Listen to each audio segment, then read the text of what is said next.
அஸ்ஸலாமு அலைக்கும். நான் இன்னைக்கு ஒரு மாங்காய் தொக்கு செய்ய போகிறேன். அதுக்கு தேவையான இன்க்ரீடியன்ஸு காஞ்ச மிளகாய், பூண்டு, ஒரு மாங்காய், வெந்தயமும் சீரகமும் கடைசி நுணுக்கி போடணும் வாசத்துக்காண்டி, கொஞ்சோண்டு பெருங்காயம். தொக்கு எப்படி செய்யறதுன்னு செய்முறை விளக்கம் காட்டுறேன். சரியா? பெருங்காயம் கடாய் வச்சுக்கணும், எண்ணெய் காஞ்சிச்சான்னு பார்க்கணும். பார்த்துட்டு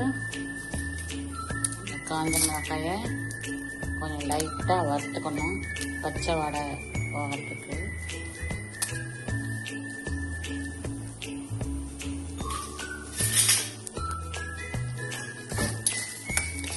சூடு ஏறினப்புறம் லைட்டாக வறுத்தா போதும். கரிஞ்சிச்சின்னா அப்புறம் கலர்ஃபுல்லாக இருக்காது, கரிஞ்ச வாடை அடிக்கும்.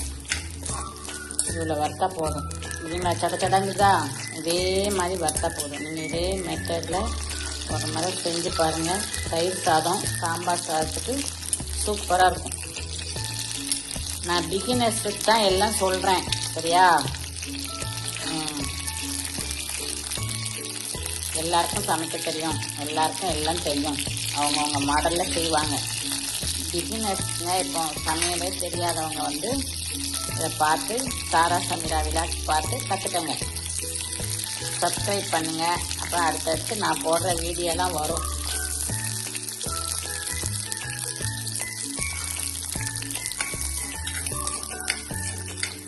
பூண்டையும் வதக்கிக்கணும், ஆனால் பச்சை வாடை இருக்காது. ரொம்ப வதக்க வேண்டாம். அப்படி பொடிஞ்சு அப்படி வரும்போது அப்படி லைட்டாக அப்படி பண்ணி எடுத்துடலாம்.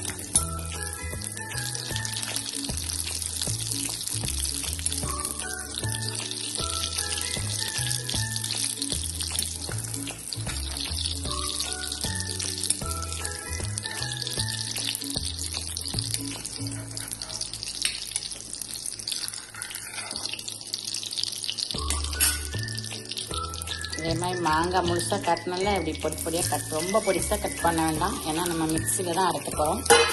அதனால் இவ்வளோ பெருசாக நீங்கள் இது பண்ணிக்கோங்க. மெயின் ரீசன் கல்லுப்பு தான் போடணும். ஓகே, நான் உங்கள் தேவைக்கு ஏற்ற மாதிரி போட்டுக்குங்க. நான் கொஞ்சம் உப்பு கம்மியாக தான் சாப்பிடுவேன், அதனால் நான் போட்டிருக்கேன். உங்கள் டேஸ்ட்டுக்கு நீங்கள் உப்பு போட்டுக்கோங்க. இப்போ எல்லாத்தையும் இதை வதக்கிட்டு நம்ம மிக்சியில் போட்டு பல்ஸ் மோடில் இது பண்ண. ரொம்ப நைஸாலாம் அரைக்கக்கூடாது. அதாவது தொக்குனா எப்படி இருக்கணும் உங்களுக்கு தெரியும், பிகினர்ஸுக்கு தெரியாது, மற்றவங்களுக்கு தெரியும். அப்படி பல்ஸ் மோடில் அரைச்சி எடுத்தோம்னா அரைச்சிட்டு காமிக்கிறேன். வதக்கின வரைக்கும் போதும். இது கல் சட்டி, ஹீட் நல்லா நிற்கும், அதனால் இது வதக்கின வரைக்கும் போதும். நான் மிக்சியில் அடிச்சுட்டு இப்போ உங்களுக்கு காட்டுறேன். பெருங்காயம் கண்டிப்பாக சேர்க்கணும், சரியா? இவ்வளோ போதும், சரியா? இதே பேருக்கு பெருங்காய வாடையே பிடிக்கலன்னா கூட ஓகே, போட வேண்டாம். நம்ம பூண்டு சேர்த்துருக்கோம். இப்போ ஜீரகமும் மிளகு ஜீரகமும் வெந்தயம் காமிச்சல நான் போட்டு இது பண்ணேன். இந்த மாங்காய் வதங்கிடுச்சு, அதை பாஸ் பண்ணிக்கிறேன். மாங்காய் சூடு ஆறிடுச்சு, மிக்சி ஜாரில் போடுறேன்.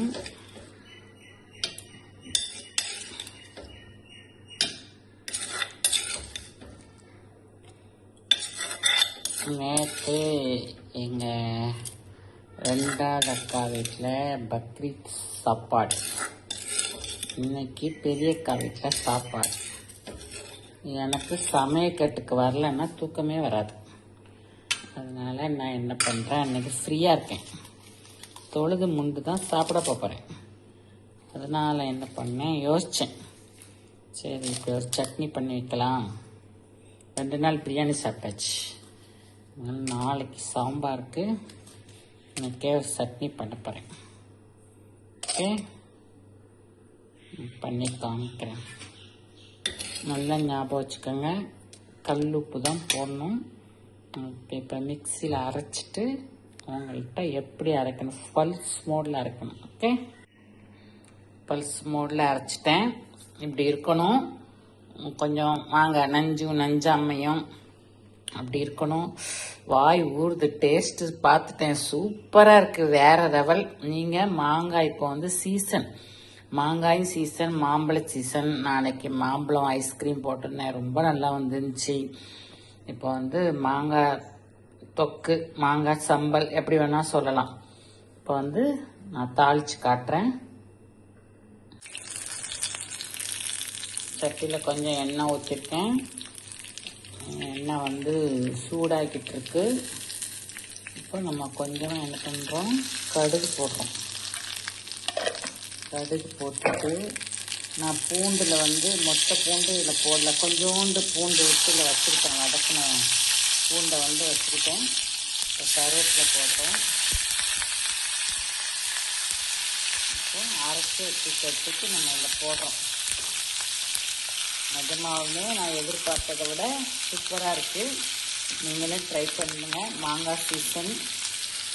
இப்போ மாங்காய் வந்து புதுசாக வந்துச்சுன்னு வச்சுக்கோங்க, அது பிஞ்சு மாங்காவே இருக்கும். அது வந்து அவ்வளோ புளிப்புத்தன்மை வராது. இப்போ எதுக்கும் இருக்கட்டும், கெட்டு போயிடக்கூடாது அப்படிங்கிறதுக்காண்டி நம்ம நாளைக்கு தான் அதை வச்சு சாப்பிட போகிறோம்.